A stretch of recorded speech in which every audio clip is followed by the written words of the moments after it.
I wanted to take a moment to talk a little bit about silver linings and what silver linings really mean. Colors of COVID is a nonprofit organization. We're not a faith-based organization. We're not politically affiliated. But I do think that across faiths, there are certainly different applications to daily life that we can use. And so Deborah's going to share her perspective on what silver linings means. And I think it's an excellent context for the topic. Welcome, Deborah. Please tell everyone, Deborah is the founder of hc3d.org. And please, Deborah, tell us a little bit about yourself and then you can talk about silver linings. Sure. Well, it's nice to meet everyone. I am a minister and a speaker and also even most fervently a full-time family caregiver to my mom. But I think, you know, when I heard about silver linings, it just resonated with me on, quite frankly, all levels, regardless of your faith. But as happening to be a minister, I immediately thought of Romans 8:28, which is the scripture that says, and we know that in all things, God works for the good of those who love him and are called according to his purpose. And so just on a very natural level, regardless of what faith you are, thinking of coming through, still really going through and coming on the other side of COVID-19, just this understanding that typically most of the things that we go through in life that require us to go through some suffering or trials, there's usually a lesson and a silver lining, and even also a spiritual value that comes to all of us as a result of the things that we go through. And so when I think of silver linings, just similar to what you guys were already saying, that it's not always that, even the scripture doesn't say that good things will always happen. It says that all things work together for good.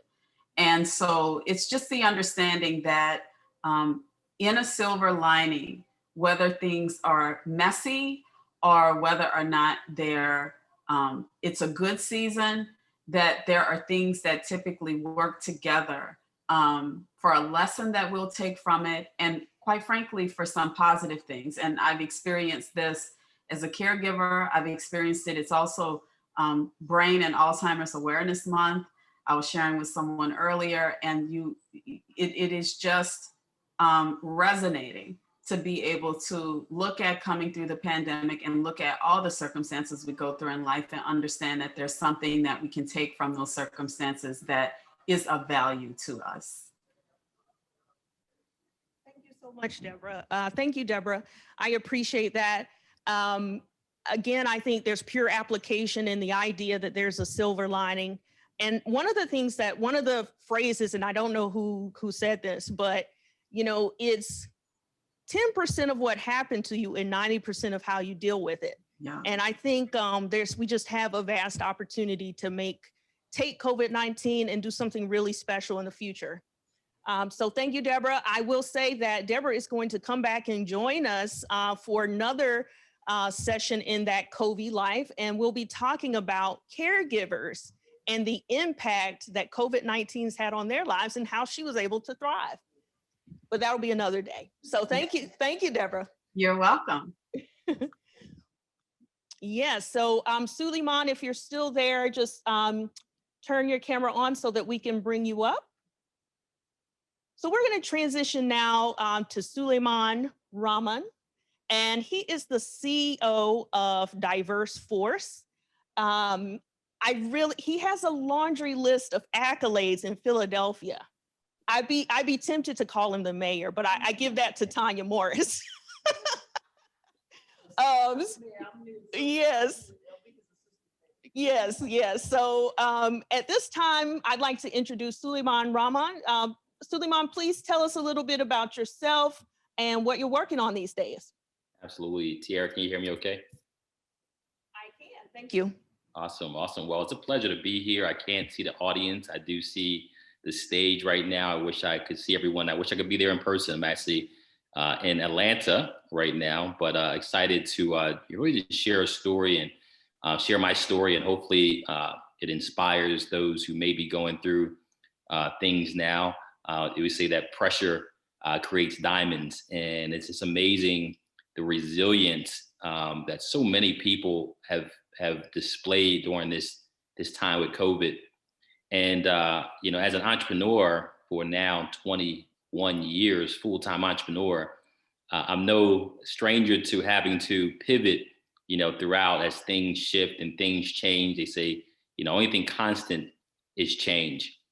And during this, quote unquote crisis, many people have not only, some people have found themselves in circumstances that they really had to persevere through, and others have found opportunities in the crisis. In fact, the word in Mandarin, crisis, there's two symbols for the word crisis in Mandarin, and one is danger, and the other is opportunity.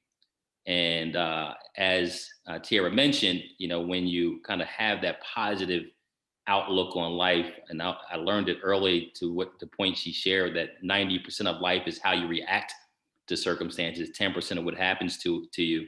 I've always kind of used that philosophy, if you will, because I realized that being down does not really optimize my opportunities of seeing, of potentially getting out of circumstances that we find ourselves in, particularly in crisis. And my story is I was born, raised, and stayed in Philadelphia. I went to University of Pennsylvania for engineering. I was I'm a first generation college student.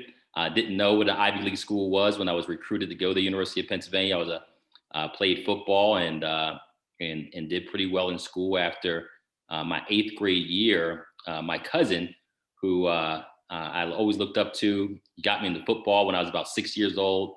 I just knew he was going to the NFL.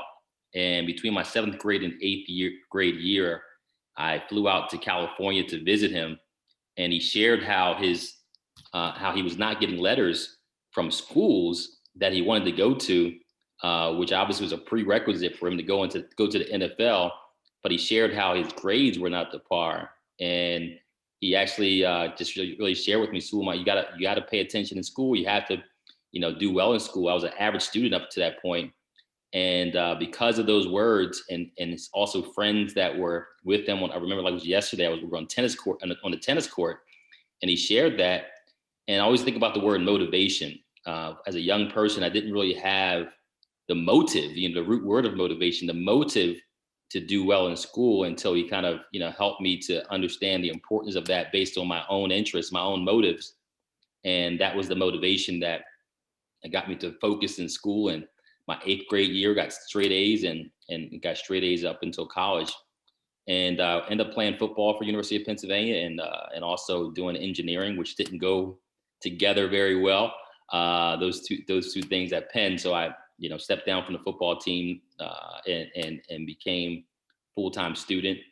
And while I was at University of Penn, I started a website. It was actually in late 1990s when the email was a disruptive technology.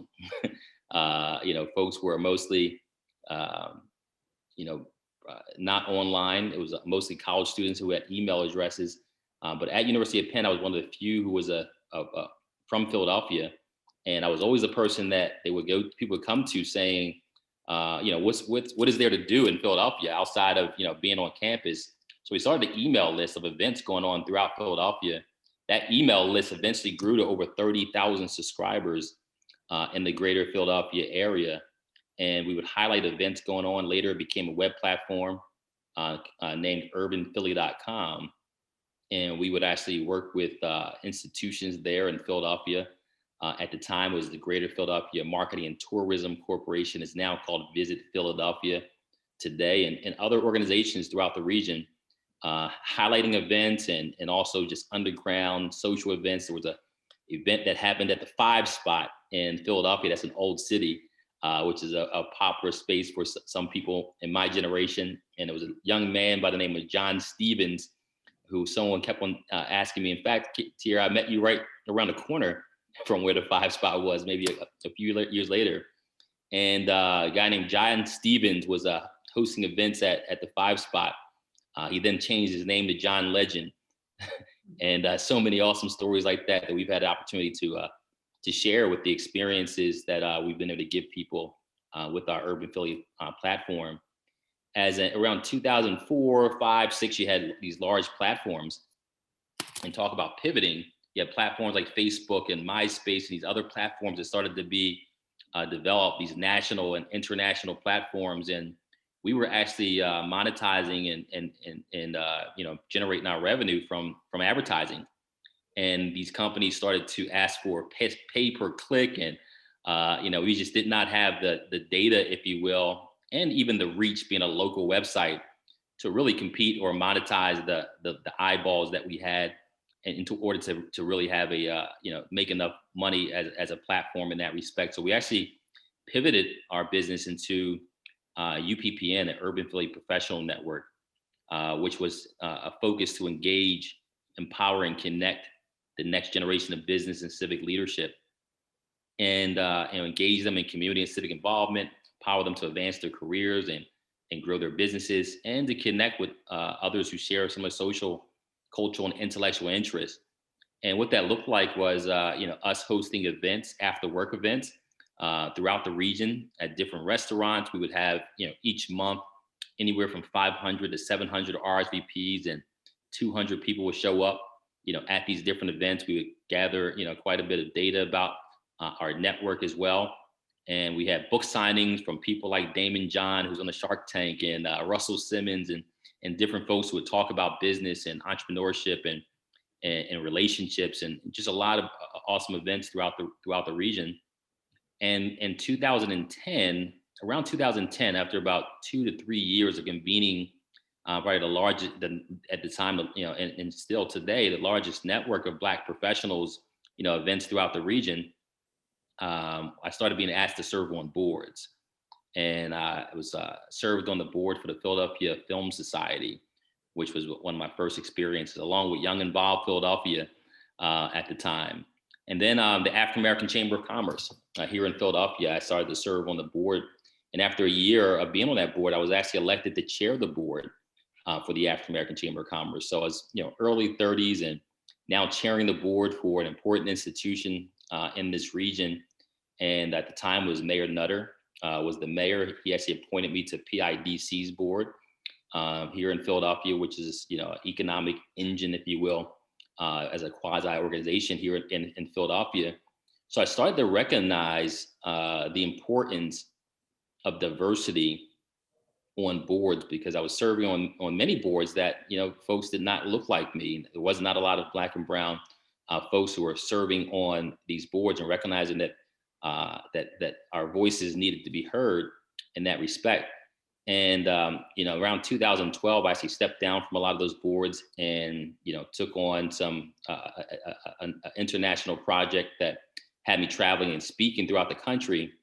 And around 2015, 2016, really got the urge to again come back into Philadelphia and really feel the impact that we could actually make in Philadelphia to move move the agenda forward to make Philadelphia truly a place to live, work, and play for all Philadelphians. To make sure it was more inclusive, and that there was also economic prosperity for Black and brown professionals, which we continue to see kind of fall back in the region. And so 2016, 2017, we actually launched an initiative called DiverseForce, a new business, which was really an evolution of our professional network that at that time had then grown to over 18,000 professionals, separate from the Urban Philly website that we created.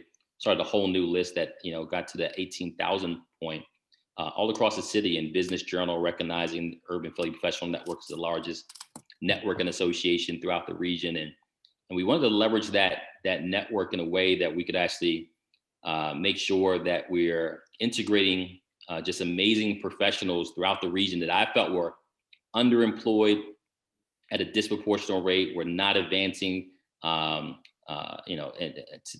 leadership roles throughout our region, were not being leveraged in a way to truly give back in meaningful ways, like serving on boards.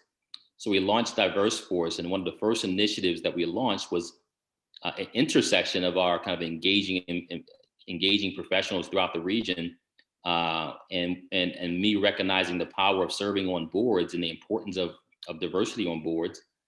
We actually started a program called DiverseForce on boards. We partnered with University of Pennsylvania to launch a program, a 6-month board training program. So teaching the basics of board governance, as well as integrating leadership development and diversity, equity, and inclusion. One of the things that I recognize serving on boards and kind of baptism by fire, if you will, it took me a while serving on some of the boards I served on. It took me a while to really find my voice, to really find out, to really recognize how important it was for me to speak up, even when things, did not, even when it wasn't comfortable, if you will, because I knew that I had a perspective that needed to be brought to the board, always navigating and trying to figure out how to, how to say things in a way that people could hear me as well. So I understood the power of being able to, one, for people to understand what their role is on a board, and then two, how to have those uncomfortable conversations many times, because our nonprofit sector is solving some of our biggest challenges in our city, and they're serving an audience that, here in Philadelphia, a predominantly African American city, many times are serving people who don't look like those who serve on a board. And in fact, when we launched that program, BoardSource actually came out with a report sharing that 86% of those who serve on nonprofit boards throughout the country were white, but the communities they serve were obviously much more diverse. And so we launched that program in 2017. Since then, we have 160 people who've graduated from the program. We've placed 125 plus people on boards throughout the region. That goes for organizations that are ranging anywhere from a few $100,000 per year in revenue to a few $100 million in revenue. I've served on over a dozen different boards throughout the region, like the currently on the Kimmel Center and Mastery Charter Schools and so many others. And we have, again, so many other people that are part of our network now serving on these boards as well. And we saw an opportunity not only to make sure that Black and brown faces are in high places, but make sure their presence is felt, and to make sure that we continue that work and make sure that people can continue to grow, to develop. And one thing that we know is that if you kind of research the benefits of serving on boards make better leaders. Nonprofit sector is really the epicenter, if you will, of cross-sector collaboration. And I've learned so much just by serving on boards. I've grown, I've built networks. And just recently, I served on the board also for the Greater Philadelphia Chamber of Commerce here in Philadelphia. And they're beginning an initiative around diversity and procurement diversity, supplier diversity for businesses. And Ernst & Young did a report. They're looking at Black businesses and why we're having so many challenges with growing Black businesses in the region. And they actually did a survey asking business owners what, for the successes they've had during the successes they've had, during their time as an entrepreneur, what was it that helped them to be successful? What was the one thing that kind of was most important for them to have success? And overwhelmingly, people said it was relationships or a chance encounter with key decision makers. And communities of color typically don't have the same social capital as other communities. And we recognize as those who are successful, many times it's serendipity, if you will, that they meet someone or connect with someone.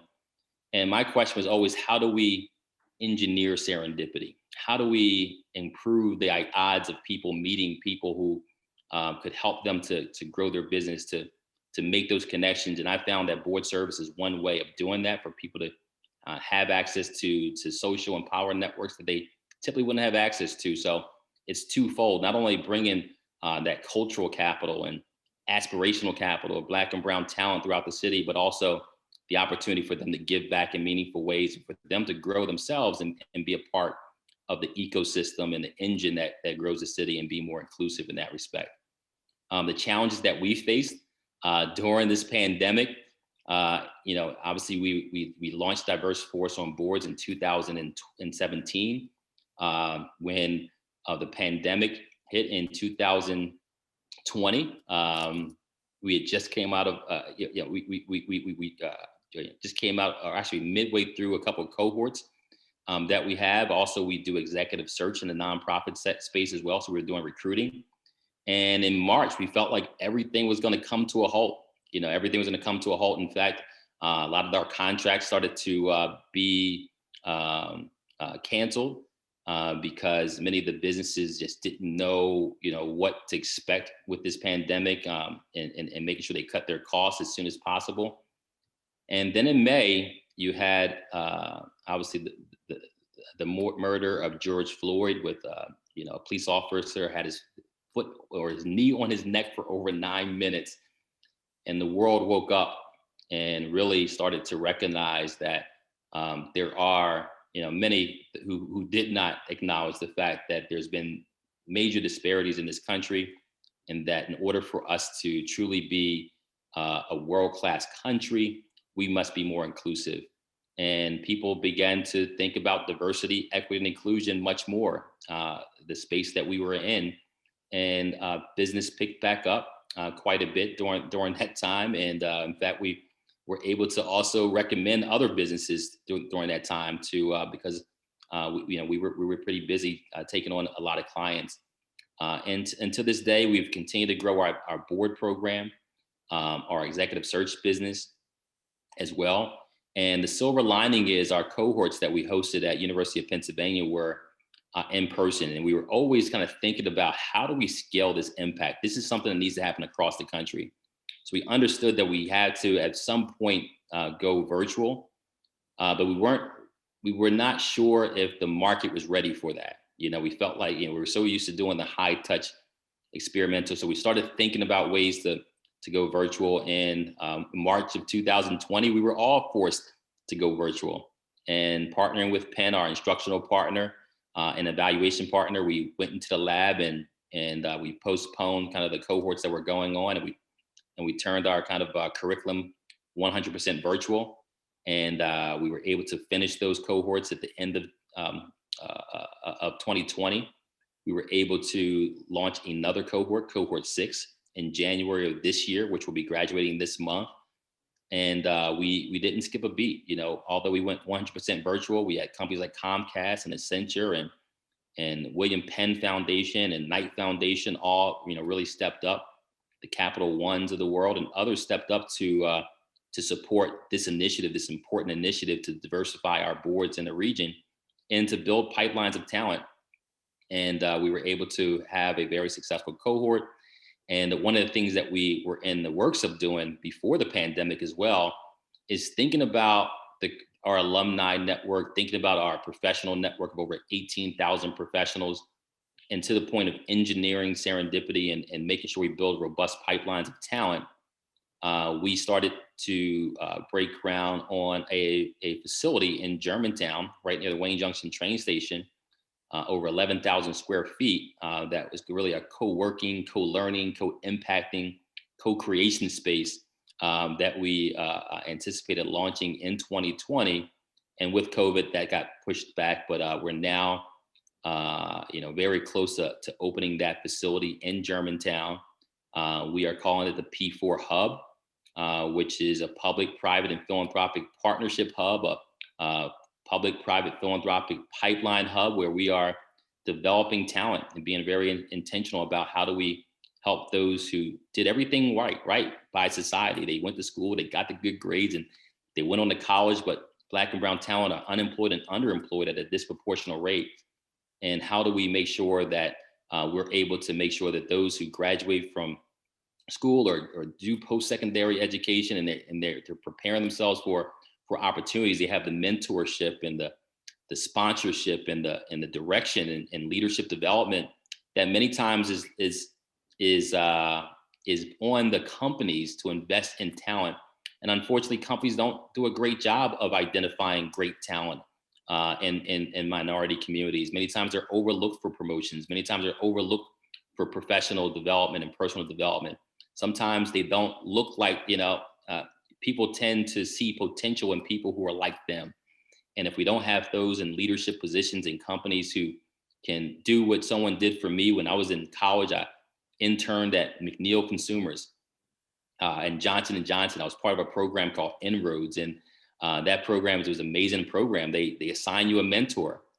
And it was an African-American gentleman. He was about 32 at the time. He was a rising star. And he was willing, he saw in me what others didn't see.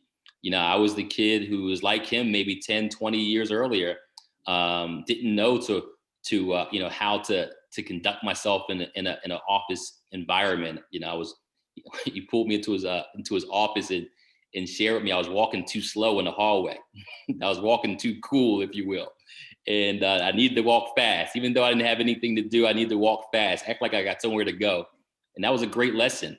I went to lunch at one point with him and some of his colleagues. And I didn't know when my food came, I should wait for everyone else at the table before I ate. I didn't know that was good etiquette as a young, just entering into the workforce. And he was willing to pull me to the side and share that, have those conversations with me.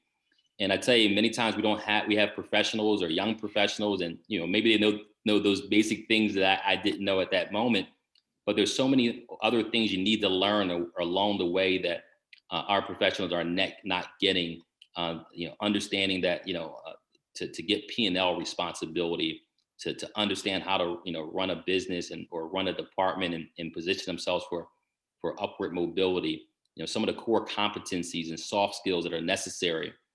Something that Harvey Coleman talked about. He said that many times Black and brown talent, they overemphasize performance, but don't recognize that image building and exposure is so important. There's a diminishing value to just performing. Many times we're trying to outperform everyone, but not thinking about our image and our exposure and the opportunity to advance into leadership roles. So that's why we see diversity dying in the middle of organizations and leadership, tapering off as far as diversity when you get higher within organizations. So how do you be a lot more intentional about building strong pipelines of talent for leadership and making sure that we also look back to our younger generations and look back to our generations right behind us to make sure that we're succeeding, have succession planning and process in which, again, we can engineer serendipity to make sure that we're building pipelines of leadership, because the future requires that we have diversity in leadership. McKinsey just did a report not too long ago sharing that organizations that are in the top quartile of diversity, gender diversity and ethnic and racial diversity outperform other organizations. They outperform from an innovation perspective. And in order for us to be competitive in this global economy, we must cultivate the next generation of diverse talent. We must be more innovative. We must make sure that the missing businesses in our economy are thriving, and we are creating a space to make that happen. So with that, Tiara, I think that I'm supposed to stop at 6:40. Am I right there? Or was it 6:50? You're good. You're good. Yes. Well, you're right on time. Oh, perfect. Yeah. Right on time. Yeah. Yeah. Awesome. Well, I mean, you said so much, and it's all good. I thought about a lot of things as you were talking about how you were really the first person to introduce me to the social part of Philadelphia, at least within the Black community. And so the first event that I went to was the AKA's Philly Men Are Cooking, which was a very popular event, well attended, hundreds of people. And that was because of Suleiman. I met him at an art showing, an art gallery. And the person who opened the art gallery, she was also new. And he gave us tickets so both of us could go and meet new people. And let me just say, without getting off track, I found my lifelong partner at Philly's Men Are Cooking.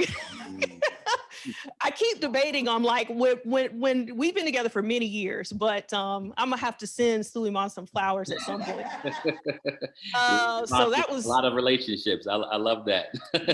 Yes. Well, I just think about myself and I'm like, man, how many people have you seen come to the community, get settled in, take off and do big things? And whether it's the support that you've provided or the resources that you've strategically push them into. I think that you're such a nice symbol of what it means to build community in a place like Philadelphia, which is what I call a big little town. It's so easy to get to know everybody, but it's huge. So Sulaiman, can you share, on that note, can you share a little bit about some of the other successes that you've seen over the past year with some of the entrepreneurs? Yeah, I can speak to two of my kind of mastermind partners. They are, one, they've been very supportive behind me, is the P4 Hub. Is a digital rendering of our hub that'll be opening in the next 45 to 60 days. And two people who've been very instrumental in helping me to think through and strategize. One is Everett Sands, a friend of mine. He went to Penn with me, and actually I got him into real estate early on when I was using refund checks to buy real estate in the University City area, and he just took it to a whole different level. And today he owns a company called Lendistry. He started in 2014. I have the honor of serving on the board of his company, and it's just amazing to see the growth that he's had during this pandemic. He was doing the work beforehand. He was building a fintech CDFI, so basically a community bank, if you will, without deposits, but putting technology to it. And he was based in California at the time, and he had to deal with a lot of the forest fires and a lot of crises that would happen in California, the earthquakes and how to help businesses. So he built the infrastructure for disaster circumstances, and he was the number two lender for SBA across the country at the time. African American led organization, and it's when preparation meets opportunity. When the pandemic hit, I know that our city. I was talking to our head of the Philadelphia Department of Commerce, Sylvie at the time, and also Ann, who's at the PIDC, and was sharing with them at the time that we were thinking about how to fund businesses that were challenged, small businesses in the region, and the PPP loans were coming out, and banks were servicing many of the big companies, and I knew that Everett had resources that could support. I made some connections here and relationships, and he started working with PIDC, and he closed a deal with Goldman Sachs for $100 million to help with PPP in Philadelphia and across the country. And then also he actually made some connections, and he then got the contract to help to deliver funds to the whole state of Pennsylvania for $225 million. Since then, he got the contract for California. Since then, he got the contract for New York, and now has distributed upwards to over close to, I think, $3.5 billion. Is testifying in front of Congress. They're taking tips from him and just asking him how he's done what he's done. But again, it's when preparation meets opportunity. He now has over 700 employees. So he went from 40 employees before the pandemic to over 700 employees, and really scaling and preparing to take his business to the next level. So that's one just example of someone who's doing the good work, who is just a blessing, during this pandemic, and is the largest, kind of minority-led financial institution across the country right now, and really preparing to do some great things coming out of the pandemic. And it's a partner at our P4 Hub. I also speak to Dr. Keith Leapart. Some of you may know Dr. Keith Leapart. He's someone in the Philadelphia region. He's a doctor, a medical doctor, and also he call him the doctorpreneur, if you will. He bought a business called Replica, which is a printing company downtown. When the pandemic first hit, he was, had some challenges, but he was able to work through that. And he also launched a company called Philanthropy. Philanthropy with an I at the end.com, just a couple of years ago. It's he's looking to basically democratize philanthropy, to basically build the LinkedIn for philanthropy. And during the pandemic, when you typically would have to travel all across the country and present to people, he raised $6.5 million for his firm. He partnered with, went through all the due diligence for a partnership with American Express. They invested 1.5 million into his business. And he has a partnership that's about to be national, or over 60 million users that they're going to refer to philanthropy for Roundup. So he's another business that's just going to be is just really poised to do some amazing things. And I'm fortunate again to chair his donor advised fund for philanthropy charitable. So during the time when many people want to give in meaningful ways, he's building a platform to increase individual donors across the country. So two people, to look out for. They are building, unicorn businesses. They are African-American led organizations that are doing some great things, and they're social enterprises. They're doing well by doing good. They say no money, no mission. So, they're leveraging business tools to make huge impact. And I think we'll see a lot more social enterprises that'll continue to emerge from communities of color, because many of them, have gone through and seen things that others don't see, and have a heart and empathy for impacting communities and finding ways to do that in meaningful ways. So those are two, I think, great examples of people who during the pandemic, again, although at first may not have seen how, could have seen the crisis and the danger, but was able to turn that danger into opportunity. So to your theme here, silver linings, you can speak to a lot of the benefits that they were able to take advantage of during this crisis. And I tell you, for anyone who's an entrepreneur, this is a great time to be innovative, to think about what you can create. It kind of levels the playing field. It's a time to think about, reset, and to understand what are the needs, in this new economy, and to build something great. There's so many opportunities that exist that we can all take advantage of. Yes, that's awesome. I love the word reset. And I love the idea that, a business can go from 40 to 700 employees through the pandemic. That is simply amazing.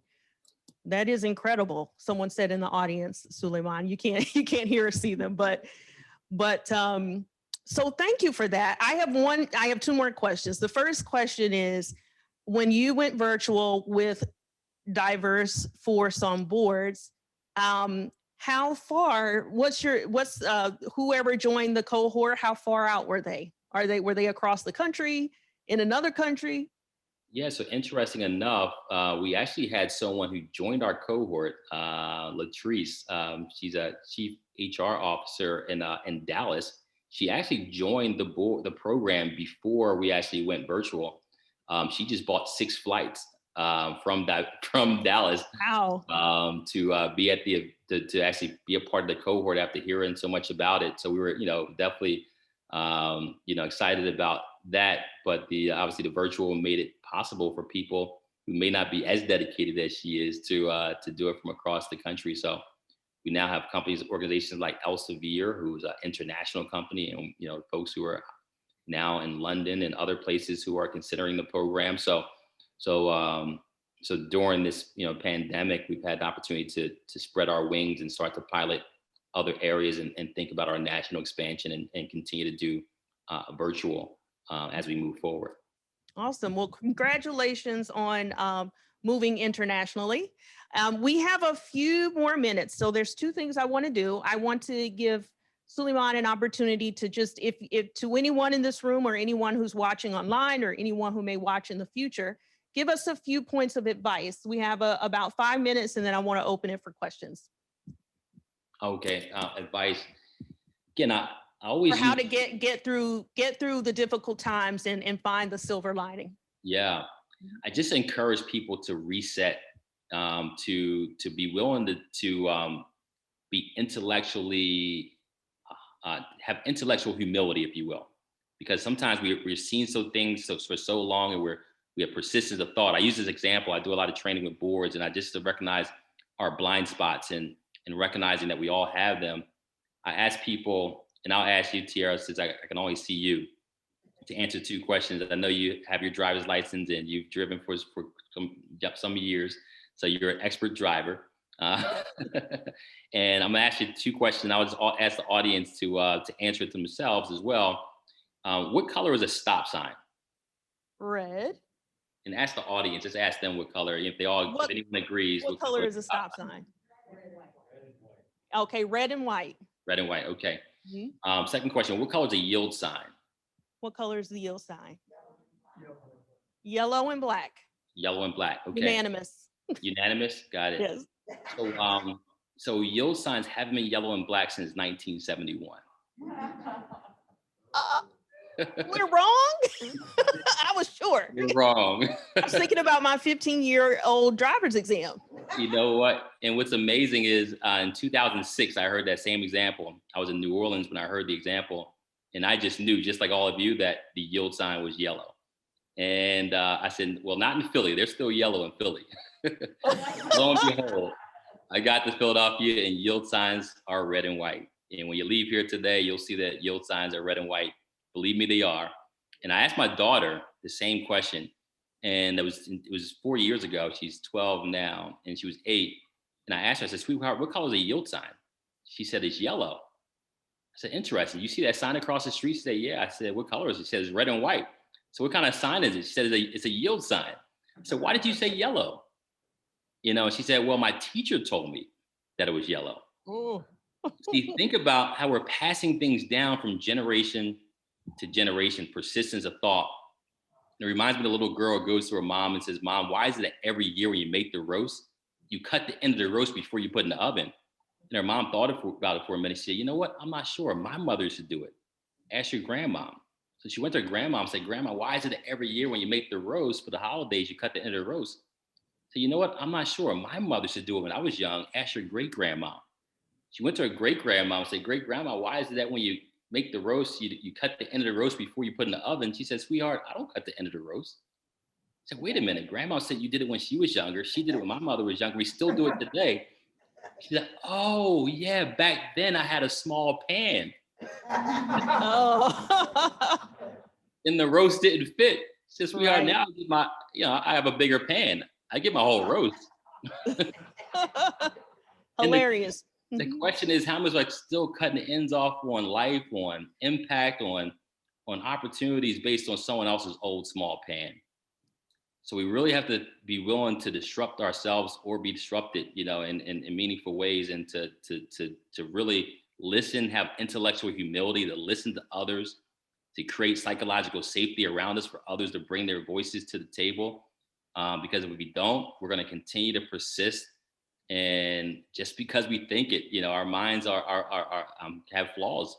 And there's young people who are doing things differently. They see the world differently. And because of our persistence of thought, we can miss out on so many things. So I just encourage people to listen, to learn, to be willing to be lifelong learners, to continue to stress test our ideas, to make sure that we surround ourselves with others who are not like us, not just people who are a culture fit, but maybe a culture add to our communities, so that we can, see the whole picture and close those blind spots. And that's what our city needs to do as well, is to make sure that we embrace diversity, equity, and inclusion, and to be a world-class city. Awesome. Well, I have thoroughly enjoyed it. If anyone in the audience has a question for Sulaiman, please let us know. We have, you did great. You stopped right at 5. Good job. Any questions online or in the audience for Sulaiman? I have the benefit of having a timer on my Zoom here, so I can. Yeah, you're good. You're good. I don't see any questions in the chat, but if anybody has any, feel free to throw them in or come off of mute and ask live. We can hear you in the room and on Zoom.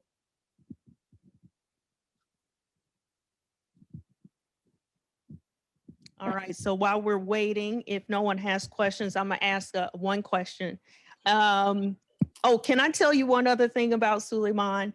Is that I called him one day, or I texted him and I said, where's the best place for me to get some hot wings? And he gave me the spot. So you can come to Sulaiman to seek DE&I, to find out how to operate on a board, find a new job, start a business, launch it successfully, or he can tell you how to find hot wings, the best hot wings in the city. Renaissance man. Yes. Yes. Any other questions? If not, Suleiman, I want to thank you so much for a wonderful discussion. You're getting applause. Appreciate that. Thank you so much. Here in the audience, it's amazing what you've been able to accomplish at the tender young age of 32. And I'm teasing. Like but 12 years ago, 14 years. Yeah, but I know. I'm only teasing because I think we're about the same age. But thank you again for everything. We wish you much success in the future. Keep us updated. And I want to thank everyone else for joining us for that COVI life, how we thrive despite the turbulent year that we've been through. My name is Tiara Durham. Please follow us on colorsofcovid.org or any of the social media channels. I also want to give a big thank you to Tanya Morris, who was able to share her how she's thrived through the pandemic. Mom Your Business launched an accelerator, Founders of Funders. Definitely check out the websites for both of these individuals. Deb Jackson, finally, to really set the stage for what silver linings means. hc3d.org. Follow her as well. Thanks, everyone, and have a good night.